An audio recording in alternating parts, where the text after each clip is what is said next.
선거에서 투표하는 이유, 투표의 역설. 사람들이 선거에서 투표하는 진짜 이유. 경제학과 학생들 사이에서 유명한, 그러나 정확한 출처는 알 수 없는 이야기가 하나 있다.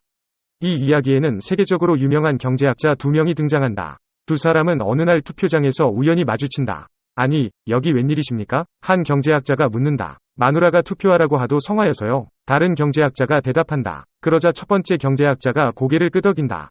저도 마찬가지입니다. 잠시 멋쩍은 순간이 흐른 후, 한 사람이 이렇게 말한다. 여기서 저를 봤다고 아무한테도 말하지 말아주십시오. 저 역시 당신을 봤단 얘기를 안 할 테니까요. 두 사람은 악수를 나누고 투표를 마친 뒤 서둘러 집으로 돌아갔다. 왜 경제학자는 투표하기를 꺼려할까? 투표는 노력이 들어가는 반면 명백한 보상이 없는 행위이기 때문이다. 그렇다. 합리적인 사람이라면 투표를 하지 않는다. 투표를 해도 경제적 이득은 전혀 없다. 또한 한 개인의 표가 실제로 선거 결과에 영향을 미칠 확률은 아주 지극히 미미하다.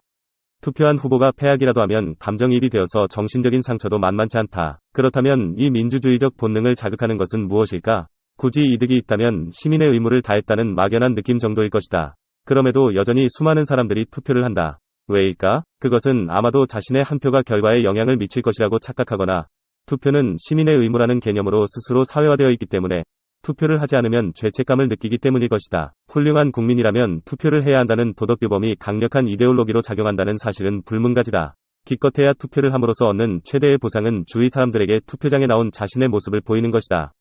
그렇다. 투표하는 행위는 인간이 사육당하고 있다는 명백한 증거이며 인간농장의 대표적인 도구마다. 경제학자 두 사람이 투표장에서 마주치는 우스갯소리에는 투표 행위가 얼마나 비합리적으로 보일 수 있는지에 대한 핵심적인 통찰이 담겨 있다. 그들은 각자 아내가 투표하라고 등 떠미는 바람에 어쩔 수 없이 나왔다고 말하며 동시에 서로 여기서 마주쳤다는 사실을 비밀로 하자고 요청한다. 이 장면은 합리적 선택 이론의 관점에서 볼 때 투표가 경제학적으로 어떤 이득도 주지 못하며 결과에 영향을 미칠 가능성이 극도로 낮다는 아이러니를 드러낸다. 게다가 감정적으로 지지한 후보가 패배하기라도 하면 정신적인 타격까지 받는다. 그런데도 우리는 투표장을 찾는다. 도대체 사람들이 선거에서 투표하는 진짜 이유는 무엇일까? 경제학의 전통적 시각에서 투표는 대표적인 합리적 무의미성을 띈다. 왜냐하면 한 표가 선거 결과에 미치는 영향력이 극도로 미미하기 때문이다. 미국의 정치 경제학자 앤서니 다운스는 그의 저서 An Economic Theory of Democracy에서 유권자가 자기 이익을 극대화하기 위해 행동한다고 가정하면 투표 참여가 기대 이익보다 비용이 더 큰 경우가 많다고 지적했다. 즉, 투표장까지 가는데 드는 시간과 노력이 그 한 표로 인해 선거 결과가 뒤집힐 기대 이익을 상회한다면 합리적인 개인은 투표를 하지 않는 쪽을 택할 가능성이 높다는 것이다. 더욱이 선거 결과가 자신이 원하는 방향과 다르게 흘러간다면 감정적 상실감까지 더해져 심리적 비용이 가중된다. 그래서 어떤 경제학자들은 합리적 개인이라면 투표를 하지 않는다는 결론을 쉽게 내리기도 한다. 앞서 투표장에서 마주친 두 명의 경제학자가 투표 행위를 아내가 하라고 해서 혹은 주위 사람들에게 나쁜 시선을 받지 않기 위해서 어쩔 수 없이 하는 것으로 그려지는 것은 이 같은 경제적 계산 관점에서 투표가 지극히 비합리적이기 때문이다. 그럼에도 불구하고 투표장에 나타나는 이유. 그렇다면 현실은 왜 이런 단순한 경제학적 논리를 배반할까? 실제 선거 때 많은 사람들은 투표장에 나와 한 표를 행사한다. 이를 설명하기 위해 학계에서는 투표의 역설이 등장했다. 다운스 이후 윌리엄 라이커와 피터 오더슈근 1968년 The Calculus of Voting 이라는 논문을 통해 투표 행위를 분석하는 간단한 수식을 제시했다. 그들은 투표의 효용을 다음과 같이 설명한다. V는 P 곱하기 B 빼기 C 더하기 D. 여기서 V는 투표함으로써 개인이 얻는 총효용, P는 한 표가 선거 결과를 바꿀 확률, B는 원하는 후보가 승리했을 때 개인이 얻는 이익, C는 투표를 위해 소비되는 비용, D는 투표함으로써 얻는 심리적 만족감을 의미한다. 이 중에서 P 곱하기 B는 대체로 자가 0에 가깝다. 따라서 투표의 수익과 비용을 단순히 경제적 관점으로만 본다면 불참이 오히려 합리적이다. 그런데도 많은 사람들이 투표에 참여하는 것은 마지막 한긴 D가 매우 중요하게 작용하기 때문이다. 이는 시민의 의무 혹은 투표에 대한 상징적 만족감 등으로 표현할 수 있다. 도덕규범과 사회적 압박, 투표는 훌륭한 국민의 의무. 많은 사회에서 선거에 참여하지 않는 것은 무책임하거나 게으른 행동으로 여겨진다. 훌륭한 국민이라면 투표해야 한다는 도덕규범이 강력한 사회적 압력으로 작용하며 투표를 하지 않으면 죄책감이나 수치심을 느끼도록 만들기도 한다. 때로는 가족이나 지인들로부터 투표 안 했어? 라는 핀잔을 들을지도 모른다. 이처럼 투표는 개인적 선택이라기보다 사회화된 의례이자 의무감 혹은 공동체적 가치관을 실천하는 행위로 받아들여지는 경우가 많다. 가정에서 배우자나 부모가 투표하러 가자고 독려한다면 그것은 외부의 압력이라기보다 공동체 구성원으로서 올바른 행동을 하라는 일종의 신호로 볼 수 있다. 정치학자들을 비롯해 다수의 사회과학자들은 이러한 도덕규범이 인간은 합리적 이기주의자만이 아니다 라는 점을 강조한다고 말한다. 인간은 자기 이익만을 좇는 존재가 아니라 공동체의 규범과 가치, 명예와 자존감을 중시하며 때로는 자신의 경제적 이익과 무관하게 도덕적 만족을 추구하기도 한다는 것이다. 결과적으로 이는 내 한 표가 세상을 바꿀 수도 있다는 낙관적 심리에서 비롯된 자기 위안이나 투표하지 않으면 괜히 찜찜하고 죄책감이 든다는 심리에 의해서도 강화된다.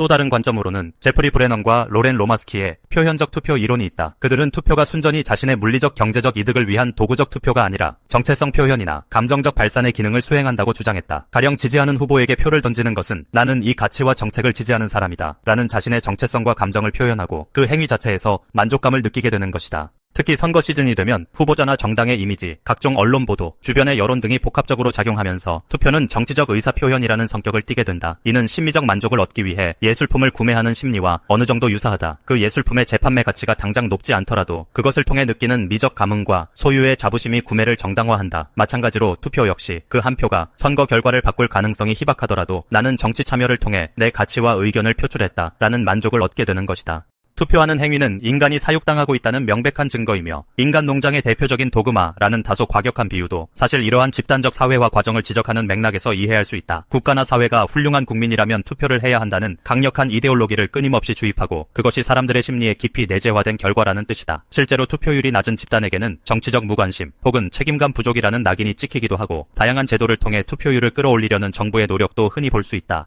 그러나 이 비유를 더 긍정적인 방향으로 해석해 볼 수도 있다. 인간 농장의 도그마가 아니라 자유민주주의 사회에서 시민들이 자신의 권리를 행사하고 공공정책에 간접적으로나마 영향을 미치려 하는 욕구가 의식적으로든 무의식적으로든 작동한다는 점이다. 그것을 본능이라 부르든 사육된 결과라 부르든 분명한 사실은 많은 사람들이 투표를 통해 공동체의 결정 과정에 참여하고자 한다는 것이다. 특히 현대 민주주의에서 1인 1표라는 원칙은 형식상 모든 사람이 동일한 정치적 지위를 부여받았음을 의미하므로 투표를 거부한다는 것은 자신이 가진 가장 기본적 권리를 포기하는 행위로 여겨지기도 한다. 투표를 하지 않으면 느끼게 되는 죄책감도 무시할 수 없다. 대부분의 민주국가에서 선거는 공적인 축제이자 시민 참여의 장으로 여겨지기에 주변에 투표를 독려하는 캠페인이 넘쳐난다. 예컨대 지인들이나 가족, 동료가 투표했냐고 물을 때 하지 않았다고 대답하는 순간 느껴지는 묘한 위축감이 존재한다. 투표를 통해 당장 경제적 이득을 얻지는 못해도 투표를 하지 않았다는 사실이 가져올 사회적 비용, 무관심한 사람이라는 낙인, 민주시민답지 못하다는 부정적 평가 등 이 결코 작지 않다. 또한 SNS가 발달한 시대에는 자신의 투표 참여를 알리고 그 과정에서 일종의 소속감을 확인하는 모습도 흔히 볼 수 있다. 많은 사람이 투표 후 인증샷을 올리며 이는 곧 정치적 참여와 공동체 의식을 확인하는 중요한 의식처럼 여겨진다. 투표의 효용을 수치로 환산하기 어렵다는 점이 오히려 SNS에 투표 인증을 남기는 만족도라는 새로운 형태의 보상을 만들어내는지도 모른다.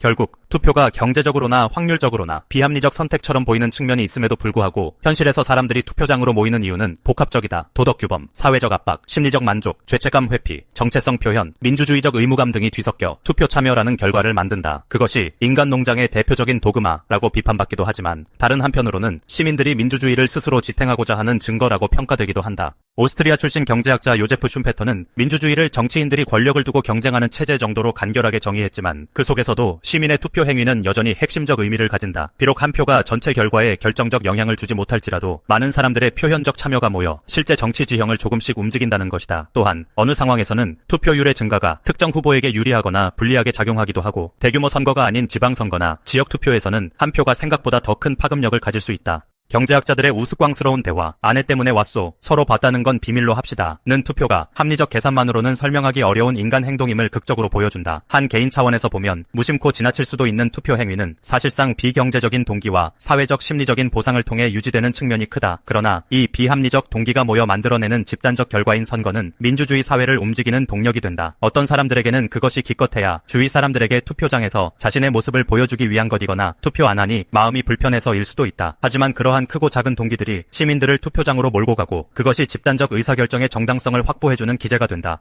정치 철학자 존 롤스가 말했던 공정한 사회를 실현하기 위해서는 제도만큼이나 시민들의 참여가 필요하다. 그 참여가 비록 한 표로 세상을 바꾸지 못한다는 현실을 알면서도 지속되는 것은 우리가 경제적 이성뿐만 아니라 도덕적 감정, 사회적 의무감, 정체성의 표현 등을 종합적으로 고려하는 복합적 존재이기 때문이다. 그래서 오늘도 많은 사람들은 투표소로 향한다. 어떤 이는 가족이나 주변 사람들의 권유에 못 이겨, 또 다른 이는 SNS 인증샷 한 장 올리기 위해, 또 다른 이는 내 작은 의견이라도 전하고 싶다는 마음으로 발걸음을 옮긴다. 그것이 바로 사람들이 선거에서 투표하는 진짜 이유다. 합리와 비합리를 가르는 경계에 서 있으면서도 우리 사회가 계속해서 민주주의 원리에 의거해 돌아가길 바라는 마음, 혹은 누군가에게 보이기 위한 행동이건 죄책감을 덜기 위한 것이건 간에 이 한 표를 행사하게 만드는 것이다. 따라서 인간 농장의 도그마라는 비판적 관점과 민주주의적 본능이라는 옹호적 관점은 사실 동전의 양면에 불과하다. 투표는 우리가 경제학자의 논리만으로는 풀 수 없는 인간다움을 드러내는 행위이자 동시에 공동체를 지탱하는 작지만 중요한 연결고리다. 그리고 그 한 표 한 표가 모여 만들어내는 거대한 흐름이 때때로 역사의 방향을 바꾸기도 한다.